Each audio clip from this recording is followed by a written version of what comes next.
आणि 27 वर्षापूर्वी जे धरण अडवलं गेलं, राज्यामधला हा पहिला प्रोजेक्ट असेल की धरण बांधलं गेलं परंतु याला कॅनॉलच नाहीत।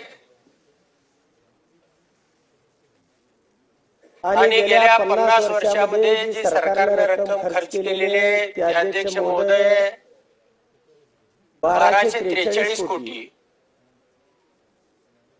आणि या प्रकल्पासाठी किंवा या कॅनॉलसाठी लागणारी रक्कम आहे 2733 कोटी। जर 50 वर्षामध्ये 1/3 म्हणजे 1243 कोटी खर्च केले असतील तर पुढच्या रकमेसाठी मंत्री महोदय अजून 100 वर्ष लागणार का?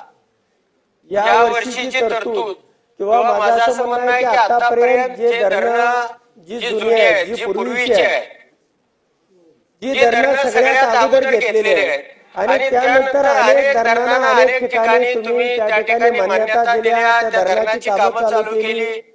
त्यामुळं जे धरण बांधून आहे गेली 27 वर्ष त्या धरणामध्ये पाणी आहे।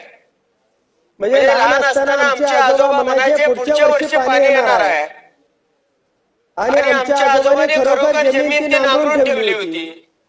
आणि अशी परिस्थिती असताना अध्यक्ष महोदय या जे धरणं जुने आहेत, आमच्यापेक्षा जुनं कुठलं धरण असेल तर ते पहिल्यांदा पूर्ण करावं आणि क्रमवारीनं या धरणासाठी कॅनॉल काढण्यासाठी आता जी 247 कोटी रुपयाची जी तरतूद केलेली आहे ती मंत्री महोदय तुम्ही पूर्ण करावी आणि क्रमवारीनुसार या धरणाचा म्हणजे त्याचा आपल्यालाही फायदा होईल, उत्पन्न सुरू होईल। या धरणामधलं अडवलेलं पाणी इतर ठिकाणी वापरलं जाते आणि त्याचे परिणाम असे अनेक उलटे सुलटे त्या ठिकाणी तयार झालेले आहेत की अनेक वेळा आम्हाला पाणी न देता त्या धरणातल्या पाण्याचं वाटप होतंय। दुसरा असा विषय त्या ठिकाणी केला जातोय की आम्हाला जर वर्षी थोडे थोडे पैसे देऊन या धरणाचं पाणी अनेक लोक वापरताय। म्हणून मंत्री महोदयांना माझा स्पेसिफिक असा प्रश्न आहे की या ठिकाणी त्यांनी आश्वासन दिलं होतं, ते पालकमंत्री आहेत आमचे, की त्यांनी सांगितलं होतं पुढच्या वर्षी पाणी देऊ। मग आम्ही वाट बघतोय की निश्चितपणानं तर यामध्ये माझे स्पेसिफिक प्रश्न आहेत।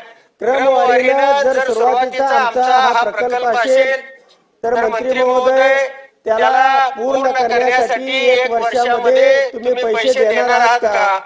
आमच्या अगोदर कोणता प्रकल्प असेल तर तो पूर्ण करावा आणि त्या प्रकल्पाची मंत्री महोदय माहिती आम्हाला देतील का? या योजनेमधून वगळलेल्या माळशिरस तालुक्यामधील शिवोर्णी, बचेरी, गारवाडसह 7 गावांचा समावेश करायचा अजून राहिलेला आहे। त्याचा समावेश करण्याचा अध्यादेश काढणार का? अशा प्रकारे आपल्याला विनंती आहे की आपण खंबीर, दमदार, वजनदार आणि कामाचे मंत्री आहात। आपण क्रमवारीप्रमाणे आणि 50 वर्षापूर्वीचा हा जुना प्रोजेक्ट आहे याच्यासाठी निश्चितपणानं ताकद लावा ही अपेक्षा। धन्यवाद। मंत्री महोदय सदस्य जानकर साहेबांनी जो मुद्दा केला गोष्ट बरोबर अध्यक्ष महोदय की सगळ्या प्रकल्पाची अवस्था थोड्याफार प्रकरण अशीच आहे। 40 वर्षापर्यंत ती कामं सुरू करू शकलो तर अध्यक्ष महोदय पूर्ण करतात।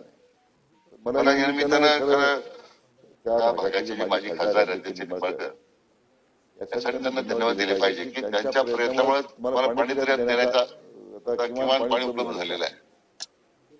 त्यांच्या मतदारसंघातील माजी आमदार रामसातपुते असतील त्यांनी सुद्धा सातत्याने अध्यक्ष महोदय सन्माननीय सदस्य जानकर साहेबांनी जो मुद्दा उपस्थित केला गोष्ट बरोबर अध्यक्ष महोदय की सगळ्या प्रकल्पाची अवस्था थोड्याफार प्रकरण अशीच आहे। 40 वर्षापर्यंत ती कामं सुरू करू शकलो तर अध्यक्ष महोदय पूर्ण करतात। मला या निमित्तानं खरं त्या भागाचे जे माजी खासदार आहेत त्याचे निंबाळकर यासाठी त्यांना धन्यवाद दिले पाहिजे की त्यांच्या प्रयत्नामुळे मला पाणी देण्याचा किमान पाणी उपलब्ध झालेलं आहे। त्यांच्या मतदारसंघातील माजी आमदार रामसातपुते असतील त्यांनी सुद्धा सातत्याने या विषयाचा पाठपुरावा केला आणि आता जानकर साहेब घेत आहेत। पाण्याच्या प्रश्नामध्ये अध्यक्ष महोदय काही राजकीय मतभिन्नता जरी आपली काय असली तर पाण्याच्या प्रश्नामध्ये आपण एका. परंतु यापूर्वी पाणी देण्याची मानसिकताच आपल्या तालुक्यामध्ये तालुक्याला नव्हती. म्हणून तर हे इतक्या वर्ष लांबले सगळे. मी सांगण्याची आवश्यकता नाही इतिहास काय डॉक्टर साहेब. त्यामुळे ज्यांनी अन्याय केला सुदैवाने आपण त्यांच्या खुशीत जाऊन बसलेला. पण तो आज चर्चेचा मुद्दा नाही आहे. अध्यक्ष महोदय की या सगळ्या प्रयत्नातून आज 43,000 हेक्टर क्षेत्राची त्या ठिकाणी लाभ क्षेत्राला सिंचन असायला पाहिजे होतं. आज फक्त 12,000 हेक्टर पर्यंत गेलो आपण. त्यामुळे दावा कालव्याची लांबी 100-150 किलोमीटर असताना आपण 64ला संपला. बरोबर काल आपल्याला पूर्ण करायचा आहे. जो काल छोटा आहे. परंतु या याच्यातून अध्यक्ष महोदय की पाणी उपलब्ध आहे. 11 टीएमसी धरण येते. आतापर्यंत उपलब्ध पाणी जे कालव्यातून जातं त्याला साधारण 60 टीएमसी मध्ये आपण वापरतोय. त्यामुळे त्यांची जी अपेक्षा आणि ती सन्मान त्या भागातल्या शेतकऱ्यांची अपेक्षा आहे. मी म्हटल्याप्रमाणे माझे खासदार निंबाळकर साहेब आहेत. त्यांनी सुद्धा या प्रयत्न या निरा देवधर प्रकल्प मार्गी लावण्यासाठी विशेष प्रयत्न केले. मला माननीय मुख्यमंत्री देवेंद्रजी फडणवीस साहेबांचाही मी त्यांना धन्यवाद द्यायचे की त्यांनी खरं म्हणजे हा पहिला इनिशिएटिव्ह घेतला. आज त्यांचे ते जलसंपदा मंत्री असताना त्यांनी घेतलेला पुढाकार. म्हणून अध्यक्ष महोदय आता हे पाणी या सगळ्या तालुक्यांना विस्तृत प्रमाणात मिळणार आहे ही वास्तव आहे. म्हणून त्यांची अपेक्षा आहे की याच्यातून अधिकाधिक क्षेत्राला पाणी मिळेल. आता आपण 274 कोटी तरतूद केलेली आहे. ही तशी काही पुरेशी नाही आहे. साधारण अध्यक्ष महोदय या सगळ्या प्रकल्पाला मला वाटतं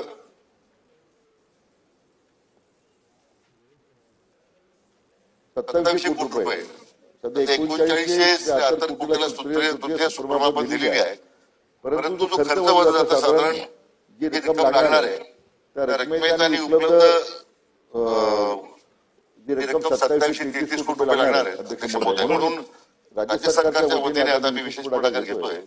कालच कालच्या नाबार्डच्या सभेत चर्चा झाली की जी प्रकल्प रखडलेली आहे 2 वर्षात 3 वर्षात पूर्ण होतील. मग त्यांना किती खर्च येणार आहे? 15,000 20,000 कोटी पर्यंत नाबार्डने आता पुढे याची तयारी दर्शवलेली आहे. म्हणून अध्यक्ष महोदय किती पिढ्या पाण्याची वाट पाहणार. म्हणजे माझ्या मतदारसंघामध्ये निळवंडाचा प्रकल्प 78 ला सुरू झाला 7 कोटीवर आणि आता तो 6,000 कोटी झाला तर संपलेला आहे. तशी याची अवस्था आहे. 78 कोटीला सोडलेला प्रकल्प आपला आहे. 78 कोटीची एस्टिमेट होतं. आज 4,000 कोटी पर्यंत संपलेला पाणी नाही आहे. अध्यक्ष महोदय वास्तव बोलत आता आता या भविष्यकाळात येणाऱ्या सगळ्या काळामध्ये त्या भागातल्या शेतकऱ्यांना पाण्यापासून वंचित राहता येऊ नये. आम्ही दीर्घकाळ आम्ही विशेष कृती कार्यक्रम हातामध्ये घेतोय. जो सन्माननीय फडणवीस साहेबांनी नाबार्डच्या माध्यमातून सुरू केला होता. त्याची व्याप्ती वाढवतो आपण. अधिकाधिक त्यामध्ये निधी उपलब्ध करून या सगळ्या जुने प्रकल्प आहेत ते 2 ते 3 वर्षामध्ये आपल्याला पूर्ण केले पाहिजे हा आमचा संकल्प आहे.